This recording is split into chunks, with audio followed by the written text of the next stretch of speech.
Bismillahirrahmanirrahim. Assalamualaikum warahmatullahi wabarakatuh. Perkenalkan, nama saya Rizky Ramadan dari kelas TAI FRP 18 CDB.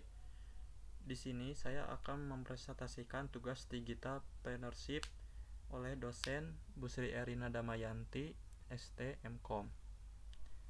Yang pertama yaitu ide bisnis ilmu teknologi. Yang pertama ada Sampah Go, yang kedua itu ada smart remote AC jarak jauh, yang ketiga itu smart house, yang keempat melacak lokasi kendaraan, yang kelima yaitu alat pendeteksi orang masuk rumah, yang keenam alat pendeteksi ketinggian air, yang ketujuh itu adalah touchless hand sanitizer, yang kedelapan yaitu perpustakaan online berbasis Android, yang kesembilan yaitu sistem kunci otomatis menggunakan RFID, yang ke-10 aplikasi edukasi anak mengenal hewan berbasis Android.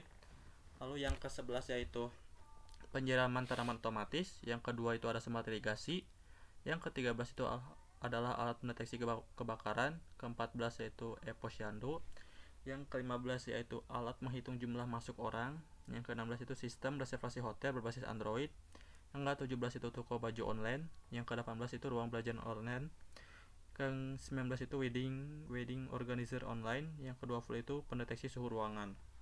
Di sini saya akan menjelaskan hanya 10 ide saja. Yang pertama, Sampah Go. Aplikasi Sampah Go merupakan aplikasi di mana semua orang bisa menemukan sampah-sampah yang ada di luar dengan sistem GPS.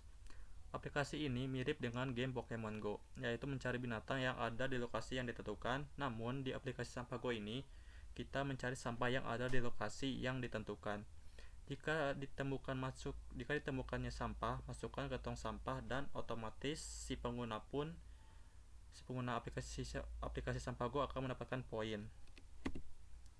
Yang kedua yaitu smart remote AC jarak jauh. Smart remote AC ini di sini menggunakan sensor suhu untuk mendeteksi suhu kita. Jika suhu terdeteksi lebih dari 30 derajat Celcius, maka AC otomatis akan menyala. Selain itu juga bisa digunakan jika kita sedang berada di kantor ataupun sekolah. Jika pada saat kita akan pulang, kita kepanasan, kita ingin menyalakan pada saat ingin sampai rumah, kita itu ingin AC sudah menyala. Nah, dengan menggunakan atau menambahkan infrared pada node MCU untuk mengirim hasilnya kepada AC, otomatis pada saat kita meremote dari jarak jauh, AC dari rumah sudah menyala secara otomatis. Yang ketiga itu smart house.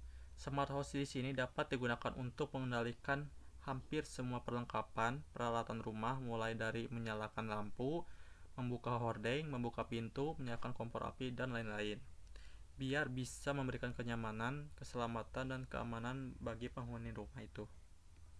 Yang keempat yaitu melacak lokasi kendaraan. Alat ini cukup menandemkan Arduino dengan modul GPS, lalu tinggal kita pasang pada kendaraan yang ingin dilacak. Dengan alat ini kita bisa tahu kendaraan tersebut berada di posisi di mana, dan kita dapat memonitor di mana lokasi kendaraan tersebut berada di smartphone kita. Yang kelima yaitu alat pendeteksi orang masuk rumah.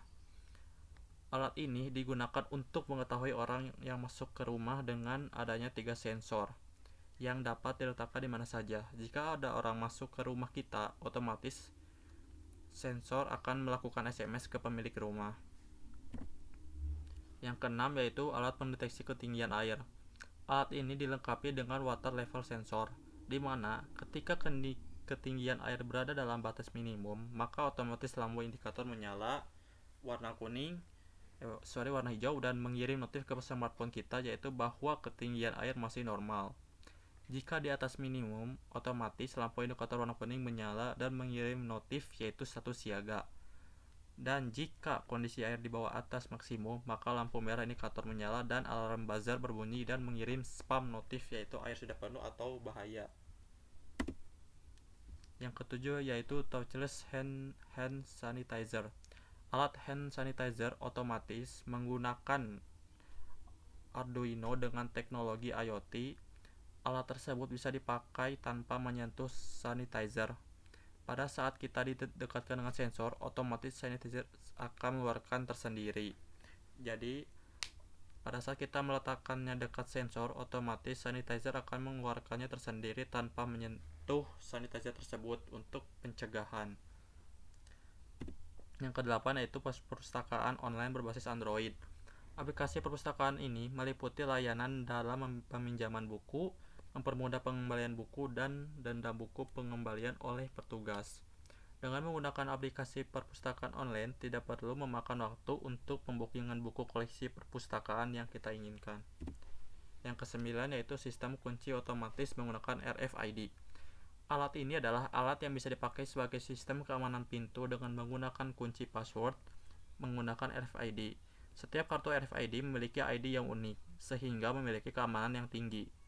Pada saat kita menginputkan PIN yang salah, otomatis pintu tidak akan terbuka. Jika PIN yang dimasukkan itu benar, maka otomatis pintu itu terbuka. Dan jika tag RFID yang dipakai benar, maka akan menampilkan pesan RFID benar dan terdaftar. Jika kartu RFID yang ditampilkan yang bukan terdaftar, maka otomatis RFID menampilkan pesan tidak terdaftar. Yang terakhir yaitu aplikasi edukasi anak pengenal hewan berbasis Android. Aplikasi ini digunakan untuk mengenal jenis hewan yang ada. Di aplikasi ini juga terdapat game puzzle menebak jenis hewan dari gambar. Dengan adanya aplikasi ini, edukasi anak terhadap hewan bisa menambah wawasan.